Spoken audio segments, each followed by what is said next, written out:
5 ans avant que notre prophète sallallahu alayhi wa sallam ne reçoive la révélation, une inondation a eu lieu à la Mecque qui a endommagé la Kaaba. Assalamu alaikum warahmatullah, c'est le temps du pèlerinage. Profitons pour l'occasion pour découvrir l'histoire de la Kaaba, la maison sacrée, avec le frère Yassine.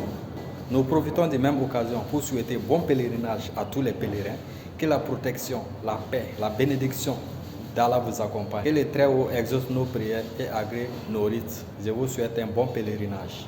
Saviez-vous que la Kaaba était rectangulaire et pas en forme de cube? Même le prophète sallallahu alayhi wa sallam voulait la rendre ainsi, mais il a laissé tomber. Petit rappel, Ibrahim alayhi salam a construit la Kaaba avec du bois et des pierres. Au fil du temps, elle a été endommagée et a dû être reconstruite. À l'époque de Quraysh, 5 ans avant que notre prophète sallallahu alayhi wa sallam ne reçoive la révélation, une inondation a eu lieu à la Mecque qui a endommagé la Kaaba. Et les Quraysh ont décidé de la reconstruire avec les matériaux les plus coûteux et avec l'argent qui ne provenait pas des intérêts. Et par manque de moyens, ils ont décidé de construire seulement une partie sous forme de Kaaba, de cube, et finiraient le reste quand ils auraient plus d'argent. Pour marquer le bout manquant, ils ont construit un demi-cercle appelé le Hijr. C'est pour ça que lorsqu'on fait le tawaf, on va autour du Hijr. Ça fait partie de la Kaaba en fait. Et même plus tard, notre prophète sallallahu alayhi wa sallam a voulu reconstruire la Kaaba sous forme rectangulaire, mais il avait peur de créer une fitna et un doute dans le cœur des gens. Alors c'est resté un cube. Mais environ 50 ans après la mort de notre prophète sallallahu alayhi wa sallam, un feu a endommagé la Kaaba et il fallait la rénover. Abdullah ibn Zubayr a décidé de saisir l'occasion pour finaliser la construction de la Kaaba sous forme rectangulaire du coup. Et 9 ans plus tard, à cause de certains événements,